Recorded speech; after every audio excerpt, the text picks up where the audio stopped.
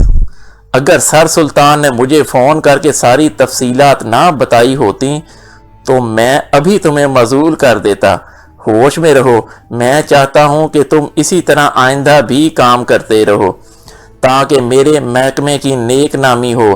سر سلطان نے مجھے بتایا ہے کہ X2 نے بھی ان سے تمہاری کارکردگی کی بے حد تعریف کی ہے۔ تم نے جس طرح کارلوس کے اڈے میں گھس کر اسے بے بس کیا اور پھر تم نے جس طرح رچرڈ اور اس کے ساتھیوں کو نہ صرف تلاش کیا بلکہ ان پر ریڈ کر کے انہیں بے بس کر کے فائل ان سے حاصل کی، یہ واقعی تمہارا شاندار کارنامہ ہے۔ اب تو تمہیں یقین آ گیا کہ تم میں صلاحیتیں موجود ہیں۔ پہلے تو تم خود کام کرنے کی بجائے اس احمق عمران کا سہارا ڈھونڈتے رہتے تھے۔ میرا خیال ہے کہ اس مشن کے بعد تم میں اتنی خود اعتمادی ضرور پیدا ہو چکی ہوگی کہ آئندہ تم اس احمق کا سہارا ڈھونڈنے کی بجائے اسی طرح خود کام کیا کرو گے۔ Well done! سر رحمان نے کہا اور اس کے ساتھ ہی رابطہ ختم ہو گیا۔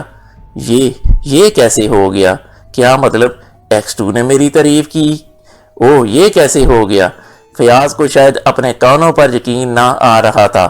ارے اب بھی تمہیں یقین نہیں آ رہا کہ جس X2 سے ملک کا صدر کوئی بات نہیں منوا سکتا اس سے تمہارا دوست بات منوا لیتا ہے؟ عمران نے مسکراتے ہوئے کہا۔ ظاہر ہے وہ یہاں آنے سے پہلے ہی سارا سیٹ اپ کر کے آیا تھا۔ اوہ، تو تم نے یہ سفارش کی تھی؟ اوہ، تم گریٹ ہو، تم عظیم ہو، تم سچے دوست ہو، تم نیک آدمی ہو۔ اوہ، تم نے سر رحمان کو بھی مجبور کر دیا کہ میری تعریف کریں، مجھے ویل ڈن کہیں۔ فیاض نے مسرت سے چیختے ہوئے کہا اور دوسرے لمحے وہ کرسی سے اٹھ کر تیزی سے اس طرح عمران کی طرف لپکا جیسے اسے اٹھا کر ناچنا شروع کر دے گا۔ ارے اب میں چیک واپس نہیں دوں گا۔